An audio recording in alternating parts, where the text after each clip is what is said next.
김제동에 대해서 나름 또 분석을 했습니다. 오늘 이 자리는 한 인간을 비하하거나 폄하하려고 제가 만든 시간은 아닙니다. 제동이 욕하는 거 기대하신 분들, 제동이 생기는 거 막 비꼬는 거 기대하신 분들 조금 실망할 수도 있습니다. 오늘은 신문 기사를 토대로 지금까지 나와 있는 그런 사실들을 토대로 제 나름대로 분석을 해서 여러분들하고 같이 한번 이야기해보는 그런 시간을 갖고자 제가 김제동 문재양의 아픈 이빨 곧 뽑힐 것인가, 이런 화두를 한번 제가 던져보는 겁니다. 제목, 김제동 문재양의 아픈 이빨 곧 뽑힐 것인가. 제목을 이렇게 정한 이유가 있습니다.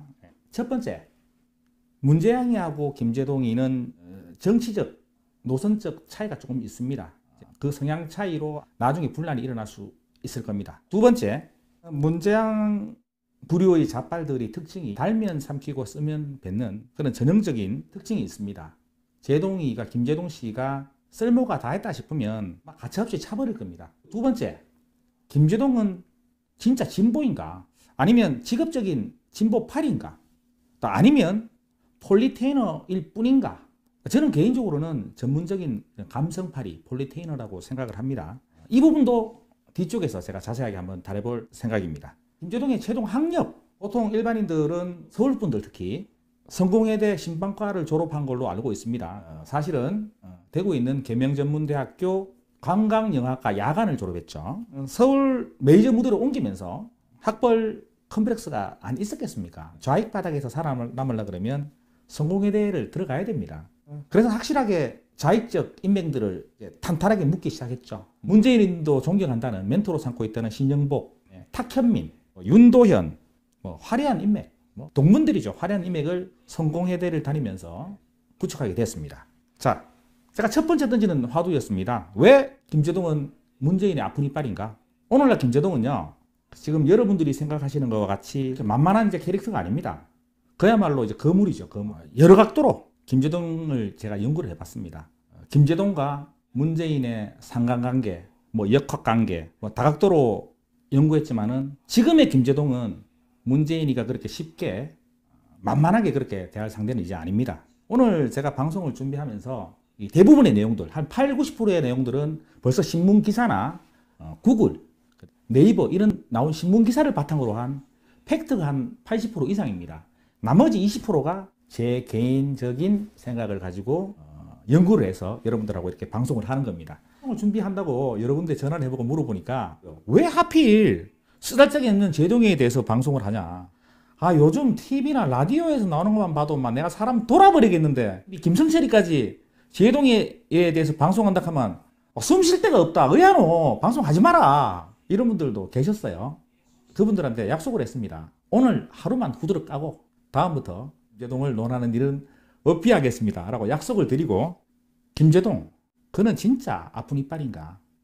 김제동 그는 누구인가? 일단 간단하게 양력을 한번 보겠습니다. 1974년 2월 3일생입니다. 만으로 44세, 우리 나이로 45세. 저하고 동갑입니다. 누구는 지금 1년에 몇십억을 벌고, 누구는 지금 방구석에서 일하고 있고, 참 안타까운 현실입니다. 키를 보겠습니다. 키. 네이버나 구글 찾아보면요, 키가 173이라고 나와 있습니다. 개구라입니다. 개구라 그거. 제가 보건데 168.5에서 169.3 사이입니다. 확실합니다, 이거. 왜냐? 제가 봤어요. 보니까 저하고 얼추 비슷합니다. 저도 169점 몇인데 저보다 조금 작은 것 같아요.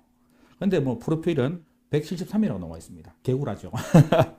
그리고 형제 자매를 한번 알아보겠습니다. 5녀 1남 중에 막내 아들로 태어났습니다. 누나 5명이 있고요. 어머님이 생존해 계십니다. 김제동이가 또 책도 썼습니다. 돈 되는 건 다 했군요. 그죠? 이럴 때 있으시죠. 별이 빛나는 건 흔들리기 때문이야. 여러 책을 써서 베스트셀러까지 되고 돈도 많이 벌었습니다. 요즘은 또 헌법에 대해서, 헌법 조문사에 대해서 또 쓰딱하는 사람도 있고 벌써 책이 나왔다는 소리도 있는데 저는 별로 관심이 없어가지고 아무튼 책을 써서 돈도 많이 벌었습니다. 학력을 다시 한번 보겠습니다. 성공회대 신문방송학과 졸업으로 나와 있는데 저 밑에 작게 또 하나 나와 있습니다. 계명전문대학교 관광영화학과 야간을 억지로 졸업했다. 성적표는 아마 여러분들 네이버나 구글에 들어가셔서 김제동 계명전문대학교 성적표 쳐보면 나옵니다. 와, 위대한 성적을 가지고 졸업을 했습니다. 종교를 한번 알아보겠습니다. 종교. 요 근래에 천주교 세례를 받았다고 제가 이야기를 들었습니다. 세례명은 프란치스코라는 천주교 세례를 받았습니다. 기대를 저버리지 않습니다. 그죠? 예. 우리가 여기서 또 좀 특별하게 한 번 더 짚어봐야 될 대목이 있습니다. 첫 번째는 5녀 1남 중에 막내 아들로 태어났다는 겁니다. 쉽게 말해서 금숟가락을 입에 물고 태어났죠. 돈이 많아서 금수저가 아닙니다. 딸 5명의 아들이 막내다 생각해 보세요. 얼마나 온 집안에 사랑을 독차지하면서 아주 사랑을 받으면서 자랐을 겁니다. 뭐 옛날에 이런 말이 있어요. 귀한 아들 같은 경우는 똥도 손으로 받아낸다고 귀하게 아마 제동이는 자랐을 겁니다. 두 번째, 성공회대 출신이라는 겁니다. 또 계명전문대에서 어떻게 성공회대로 점프를 해서 편입을 했는지 그건 제가 자세히 모르겠습니다. 좌익의 성지죠. 성공회대에 입학을 하고 제동이의 인생이 바뀌는 아마 됐다고 저는 생각을 합니다. 세부적으로 한번 들어가 보겠습니다. 첫 번째 이제 과거로 한번 돌아가 보죠. 제동이의 대구 활동은 어떻게 했는가? 저하고 동갑이라서 제가 자세히는 모르지만 대충은 좀 압니다. 방우정 사회자를 빼놓고는 제동이의 대구 활동을 논할 수는 없습니다. 아마 제 나이 또래에서 대구, 경북에 계신 분들은 아마 방우정 씨 아실 거예요. 제가 20살 초반 때 우연찮게 방우정 씨가 사회 보는 걸 봤습니다. 저는 그 사회 보는 거 보고 울었어요. 어떻게 사람이 저렇게 말을 잘할 수가 있지? 어떻게 저렇게 사람들을 들었다 놨다 울렸다 웃겼다 마음대로 할 수 있지? 어떻게 저런 멘트가 나오지? 정말 위대한 사회자였어요. 보고 제가 좀 반했죠. 그때는 방우정 씨한테. 근데 알고 보니까 김제동 씨가 문선대를 제대를 하고 방우정 씨 밑으로 제자로 들어갔죠. 거기서 한 2, 3년 동안 배우는 걸로 제가 알고 있습니다.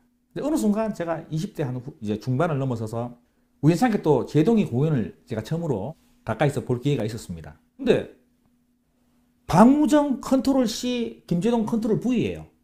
몸짓, 멘트, 관객들 후리는 거, 완전히 그냥 뽕을 쭉 뽑았더라고요. 그 뽕 뽑아서 자기 걸로 만드는 것도 능력이죠, 그죠? 제동이가 솔직히 말씀드려서 잘 나갔습니다. 대구에서. 어느 정도로 잘 나갔냐 그러면 대학교에서 제동이 사회를 시키려고 최하로 3고 처리를 해야 됐어요. 시간당, 이거는 팩트입니다. 그 당시 2000년도, 1999년도, 2000년도 그 사이에 시간당 50에서 60만 원을 받았어요. 정말 잘 나가는 그런 MC였습니다. 그리고 잘했고요, 솔직히. 그때만 해도 제동이는 좀 순수했습니다.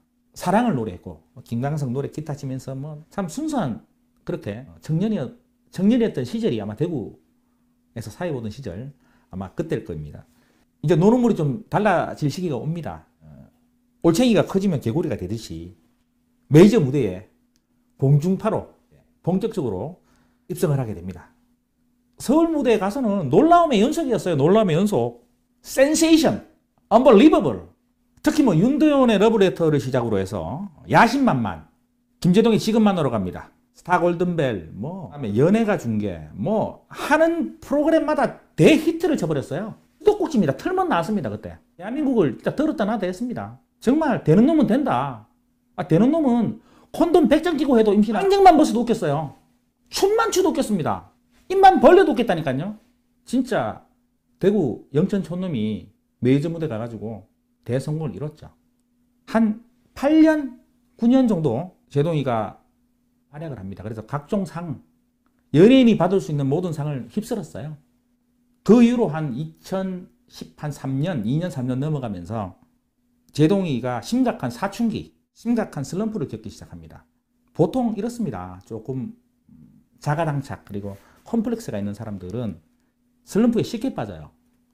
제동이 같은 경우는 사랑에 대한 그런 갈망, 도착증 이런 게 좀 있었습니다. 제가 어릴 때 배경을 봐도 그렇고 좀 큰 사랑을 받고 자라났고 그리고 사랑을 갈구했고 주고 싶고 받고 싶고 하는 그런 이 제동이 성격일 거예요. 자, 그리고 또 학력 컴플렉스도 있어서 학력 컴플렉스. 돈, 명예 다 얻었어요. 한 가지가 없네. 사람들이 그 계기로 아마 성공회대에 들어갔고 그 계기로 헌법조무사, 각종 전문가, 지식에 대한 갈망이 있었죠. 나도 똑똑해지고 싶다. 나도 똑똑한 사람이라고 좀 듣고 싶다. 이때부터 아마 조무사의 기질을 조금씩 키워나갔던 것 같아요. 제동이하면 빠뜨릴 수 없는 세월호 사건이죠. 되게 조심스러운 부분이라서 그래도 제가 제동이하면 세월호이기 때문에 제가 말씀을 안 드리기가 뭐해서 간단하게 정리를 한번 해봤습니다. 세월호는 전 국민의 아픔이었죠. 전 국민의 슬픔이었습니다. 정말 지금도 저는 아마 여러분들 모두 세월호라 그러면 그 희생자분들 너무 아파하고 유가족들에게 슬픈 사건이다 그렇게 다 그렇게 생각하고, 근데 제가 생각하는 안전한 사회, 선진국은요, 사회적 아픔을 서로 다독이고 서로 안아주고 사건의 진실을 정확하게 파악해서 유가족들이 더 이상 슬픔에 빠지지 않도록 옆에서 다독거려주는 사회가 저는 선진국이고 건전한 사회라고 생각해요. 저는 이 부분에서 제동이를 본격적으로 좀 싫어하게 된 계기가 있습니다. 제동이가 한참 슬럼프에 빠져 있다가 세월호를 계기로 다시 일었습니다. 다시 일었어요. 세월호를 이용했다는 거죠. 자기는 아니라고 그래도 다른 사람이 보기에는 그런 사람이 많아요. 인정할 건 인정해야 된다고 저는 봅니다. 저는 이제 4년이 지났습니다. 사건이. 지금 제동이한테 묻고 싶은 게 있어요. 제동이는 말만 벌리면 세월호 아이들 불쌍하다, 뭐 세월호 아이들 위해서 뭐 하고 싶다, 방송에 나와서 공연장에서 항상 이런 얘기를 합니다. 저는 좀 답답하고 그렇게 안타깝고 그렇게 슬프면 이제 4년 지났으니까 광화문에 있는 세월호 텐트를 집으로 옮겨라. 설해마을 제동이 집으로 옮겨서 거기서 사당을 차려라. 아침, 점심, 저녁 향을 피우고 제사를 지내라. 그렇게 세월호 유가족들이 안타까우면 설해마을 집을 팔아라. 그거 몇십억 합니다. 그거 일반인들이 못 사는 집입니다. 그거. 지금 타고 다니는 레인지로버를 팔아서 세월호 단체에 기부를 해라. 통장에 돈도 많잖아요. 다는 말고 일부라도 세월호 단체에 기부를 해라. 그래도 진정성을 보여라. 말뿐인 건 싫어요. 진정성을 가지고.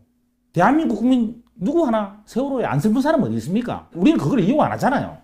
이 아픔을 가슴속에 묻어두고 이런 사건이 다시 일어나지 않도록 사회를 정화시키는 게 진정한 어른의 역할이고 사회를 구성하는 구성원들의 역할이라고 저는 생각을 합니다. 아픈 것을 자꾸 쑤시면 상처가 덧나요. 또 그것을 또 정치적으로 이용하는 사람들이 많고요. 세월호 하면 끔찍하다고 생각하는 게 정치적으로 이용해서 듣기 싫다, 지겹다 이렇게 하시는 분들, 제동이를 포함해서 좌파 폴리테이너 연예인들, 제발 이 시대의 아픔, 사회의 아픔을 정치적으로 이용하지 말기를 제가 간곡하게 부탁에 올립니다. 김제동 하면 촛불이죠. 싸드죠. 여러분들이 다 아시는 것 같이 촛불은 거짓의 먼지가 쌓여서 하나의 쓰레기 하차장이 집회였습니다. 촛불 집회 과정에서 제동이의 역할은 뭐 주특기가 나왔죠. 선동하고 비아냥거리고 감성팔이하고 완전 톡톡한 역할을 했습니다. 촛불 집회 과정 중에 여러 가지 말들이 나왔습니다. 제동이가 했던 말 중에서 대표적인 말 한 2가지 정도 제가 한번 읽어드리겠습니다. 제동이 말 듣기 싫다 뭐 하시는 분도 계시죠. 예. 듣기 싫더라도 제가 들려드리는 이유가 있습니다. 한번 읽어보겠습니다. 우리가 촛불을 들은 이유는 백도 없고 돈도 없는 위의 이야기를 들어주는 세상을 만들고 그런 대통령을 뽑기 위해서 산업화 시대의 주역인 아버지 세대와 민주화의 주역인 젊은 세대가 함께 힘을 모아 더 나은 세상을 만들자라는 의미에서 촛불을 들었답니다. 제동이는 이렇게 생각할 수 있지만 저는 촛불을 다르게 생각해요. 촛불은요, 거짓 언론이 판을 깔고 선동을 했고요. 정권 탄찰에 눈이 먼 시인들이 깨춤을 춰서 전 국민을 개대주의로 만들어서 거기에 쏘가 넘어가게 한 하나의 계획된 거짓 선동이라고 저는 생각을 합니다. 다 좋습니다. 국민을 그렇게 위하는 대통령을 뽑는다 해서 문재인이 대통령이 됐습니다. 우리 지금 현재를 오늘을 살아가는 우리 모습이 어떻습니까? 제동 씨, 요새 서민들 어떻게 살아가는 줄 알아요? 자영업자 어떻게 살아가는 줄 압니까? 다른 나라들이 우리나라 어떻게 보는 줄 알아요? 정말로요, 쪽팔려서 고개를 못 든 정도입니다. 서민들하고 자영업자들 피눈물을 흘리고 있어요. 왜 우리 서민들, 자영업자, 우리 국민들의 이 피맺은 정규를 그렇게 서민적인 문재인 대통령은 지금 왜 안 듣는 걸까요? 하루하루가 지옥입니다. 하루하루가 서민들은 지금. 그러면 이쯤에서 제동이는 장롱 속에 숨겨놨던 촛불을 다시 꺼내야죠. 다시 광장으로 나와야죠. 문재인 당신, 내 이럴 줄 몰랐어. 실망이야. 당신 꺼져. 왜 국민의 말을 안 들어? 이게 촛불 정신 아닙니까? 당신이 말하는. 국민을 실망시키고 있잖아요, 지금. 나라가 개판 났잖아요. 그러면 다시 촛불을 들어야죠. 촛불이 없다 그러면 제가 마트 가서 몇 개 사다 드릴게요. 참 내로남불입니다. 그죠? 자기가 했던 말에 책임을 져야 돼요. 지금 문재인 정부가 우리 서민들을 위해서 하는 게 뭐가 있습니까? 제동이도 알 거 아닙니까? 김제동 당신도 이거 알 거 아닙니까? 그러면 촛불을 들어야죠. 다시 마이크 잡고 시부려야죠. 문재인 탄핵하자고. 실업률이 역대 최고입니다. 주식이 반토막 났어요. 물가가 3배를 뛰고 있습니다. 고용보험 신청률이 사상 최고입니다. 부동산 작살이 났고요. 어떤 지표 하나가 제대로 돌아가는 게 없습니다. 사상 최악입니다. 이렇게 되면 김제동 씨가 촛불을 들고 강적으로 나와야죠. 이게 촛불 정신 아닙니까? 제동 씨. 자기가 했던 말에 책임을 지는 그런 사람이 되세요. 자, 그리고 사드 문제. 사드 전사죠. 성주까지 내려가서 우리 어르신들한테 마이크 잡고 이빨로 사기를 쳤죠. 제가 한 가지 묻고 싶은 게 있습니다. 김제동 씨한테. 박근혜 대통령의 사드는 나쁜 사드고 문재인의 사드는 좋은 사드입니까? 사람이 몸무게는 달라도요. 그 몸무게를 재는 저울은 똑같은 저울을 써야 돼요. 문재인 좌파 정부에서 막 밀어주니까 그런 말할 용기가 안 나요. 자리 뺏길까봐. 또 블랙리스트 올라가가지고 뭐 출연 못할까봐. 용기를 가지고 맞서 싸우세요. 제동. 화이팅! 다음 순서로 넘어갑니다. 김제동의 각종 거짓말에 대해서 우리가 한번 알아보겠습니다. 자, 뭐 대표적인 게 군대 문제죠. 현역으로 문선대에 근무를 했느냐, 뭐 방위로 뭐 근무를 했느냐, 여러 가지 말들이 많습니다. 그러고 보면 제동 씨 정말 대단한 사람이에요. 국방부하고 국회의원들한테 협박을 해가지고 면죄부를 얻어낸 사람이에요. 대단한 사람 아닙니까? 그랬잖아요. 명언을 남겼어요. 명언을. 웃자고 한 이야기에 죽자고 덤비면 안 된다. 너희들 나 불러서 감당할 수 있겠나? 시리즈만 불러봐라. 위대한 명언입니다. 나라를 상대로. 자신감이 어디서 나오는지 모르겠어요. 저도 지금 이 시간에 제동 씨한테 드릴 말씀이 있습니다. 이 방송은 웃자고 하는 방송입니다. 죽자고 덤비면 당신이 저는 거예요. 이 방송은 제가 웃자고 하는 방송입니다. 하여튼 제동이는 이때부터 겁을 조금 상실했죠. 정말 대단한 사람이라고 봐야죠. 또 한 가지 또 거짓말이 또 있어요. 이거는 뭐 거짓말일 수도 있고 거짓말이 아닐 수도 있습니다. 김제동 씨는 트위터를 합니다. 트위터에 이런 말을 가끔 써요. 출연료라든지 출판 인쇄비, 공연비의 일부를 미얀마라든지 몬사는 나라에 기부를 하고 있다. 이런 말들을 종종 합니다. 기부를 했는지 안 했는지 기부금 영수증도 저는 못 받고요. 또 받았다는 사람도 제가 현재 못 받습니다. 뭐 있을 수 있겠지만 저는 못 받다고요. 그러고 진짜 진정한 마음을 가지고 봉사하고 기부하는 사람들은요. 왼손이 했던 일을 오른손이 모르게 그렇게 기부를 합니다. 제동이도 공연 때 항상 이런 말을 하잖아요. 관객들 쭉 모아놨고 첫 멘트가 그겁니다. 여러분들 주신 입장료의 일부는 아니면 내 출연료는 전부 다 불우한 단체에 기부를 해버렸다. 나는 여러분들한테 돈 받은 게 아니다 이제. 그래서 나는 여러분들을 현재 웃길 이유가 없다. 이렇게 아주 건방지게 이야기를 하죠. 그러면 또 좋다고 또 박수를 칩니다 또. 제가 한 말씀만 더 드리겠습니다. 봉사를 하려고 그러면 조용히 아름답게 봉사를 하세요. 나중에 다 밝혀집니다. 그러니까 자기 입으로 안 떠들어 선행은 다 밝혀지게 됩니다. 이제 9번째입니다. 우리 김제동 씨의 친구들을 한번 살펴보겠습니다. 자, 대표적인 친구 문재인, 김정숙, 김어준, 주진우, 윤도현, 이회수, 신영복, 이재명, 박원순, 이효리, 유재석, 이승엽, 친구를 보면 그 사람을 알 수 있다 그랬죠. 화려합니다. 나는 이런 친구들 줘도 싫은데. 김제동과 블랙리스트 제가 살펴보겠습니다. 제동이가 이제 슬럼프에 왔을 때 이제 언론 취재를 한다든지 공연장에서 항상 이런 말을 했습니다. 우파 정부 시절 박근혜 대통령님, 이명박 시절에 블랙리스트로 구분돼 가지고 기존에 하는 방송도 잘리고 출연도 못했다. 그래서 경제적으로 힘들었다. 이런 말들 많이 했어요. 근데 단언컨대 저는 지금 문재인 정부가 행하는 블랙리스트보다 그때가 더 심했을까요? 지금 방송 보이소. 이 보수 우파 사람들은 아무도 없습니다. 방송에 출연 안 시키고 전부 다 유튜브 하고 있잖아요, 지금. 그리고 제동이가 2012년, 3년부터 2015년까지 아주 심각한 슬럼프에 왔습니다. 자, 방송국 PD가 도대체 어떤 사람들입니까? 우리 한번 생각해 봅시다. 방송국 PD. 방송국 PD는 피도 눈물도 없는 사람이라고 생각해요. 예를 들어서 침팬지가 사람보다 더 웃기다 그러면 사람 다 자르고 침팬지 방송 다 출연시킬 사람들이 방송국 PD입니다. 여러분 제 말이 틀립니까? 거기서 일요일 아침에 하는 거 동물농장. 동물이 더 웃기니까 사람도 출연 안 시키, 일반 연예인도 출연 안 시키잖아요. 그 정도로 방송이 무서운 곳이에요. 조금 실력이 딸린다, 약발이 떨어졌다 그러면요. 가차 없습니다, 그 사람들.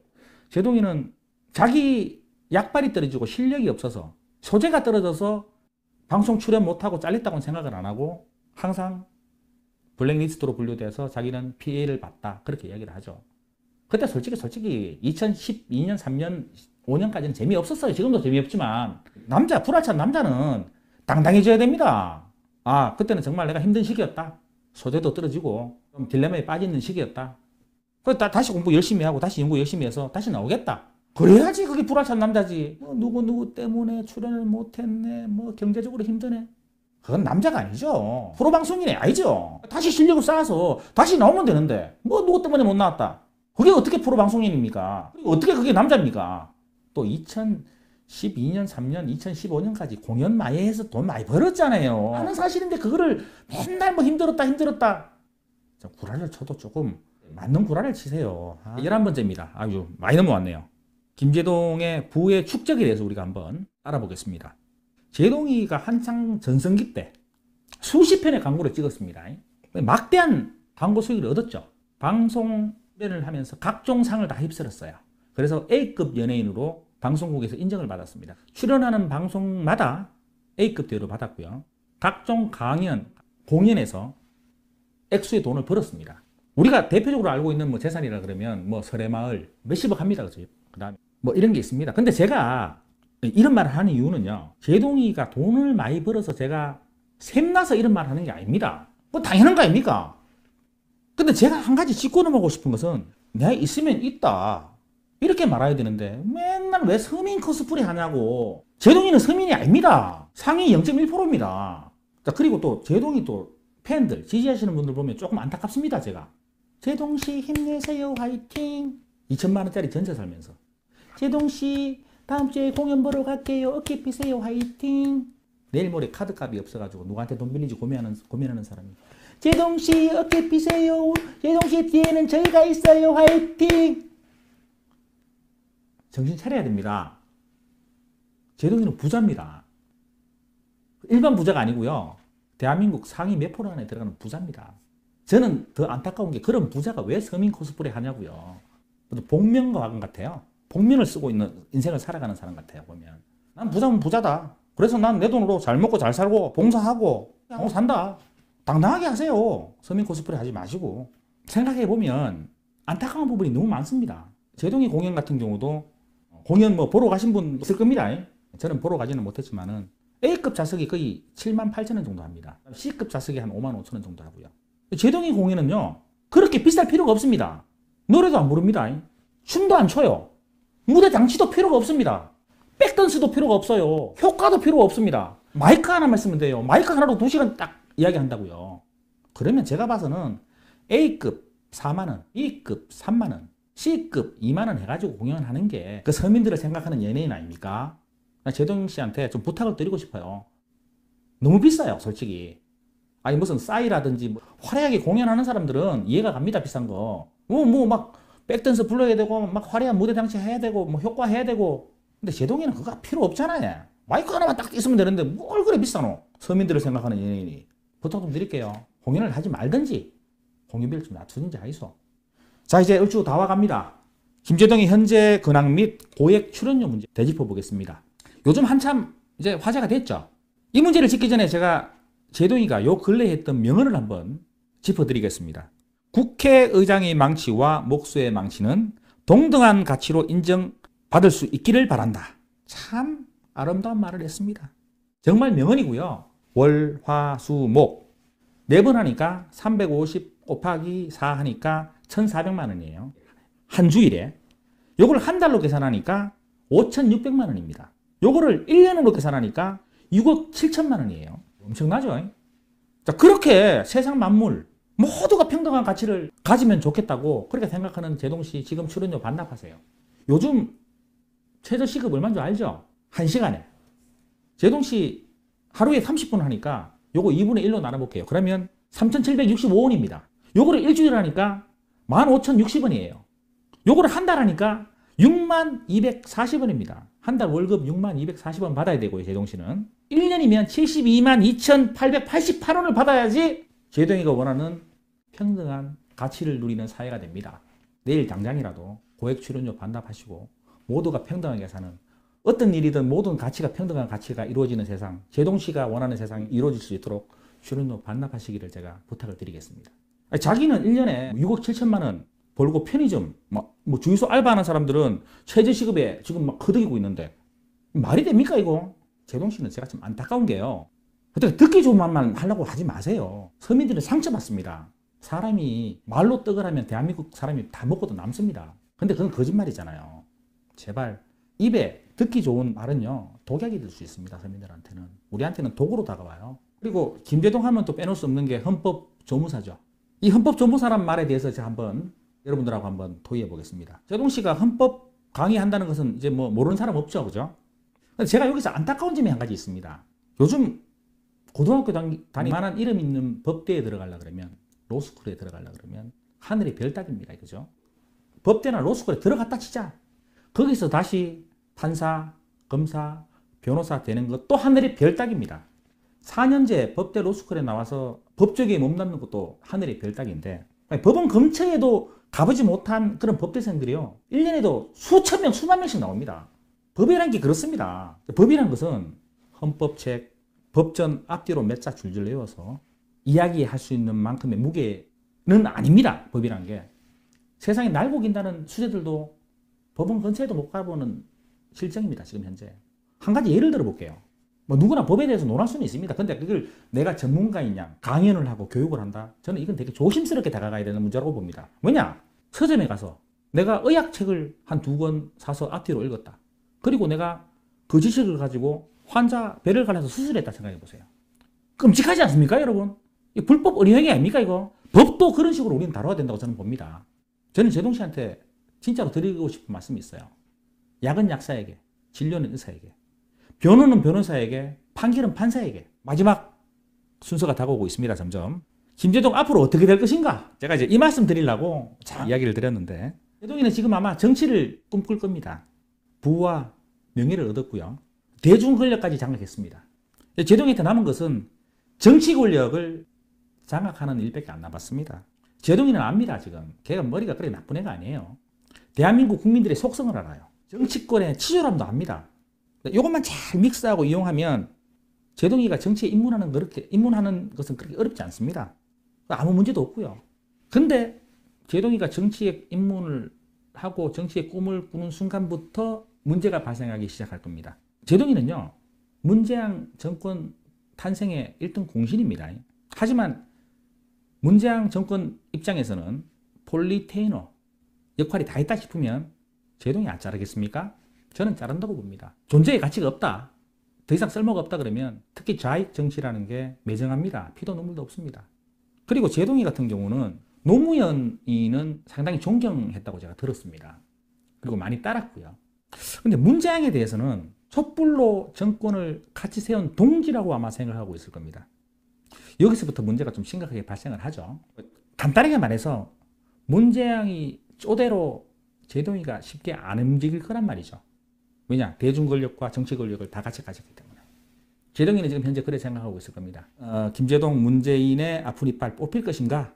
라는 질문에 저는 뽑힌다고 결론을 내리고 싶습니다.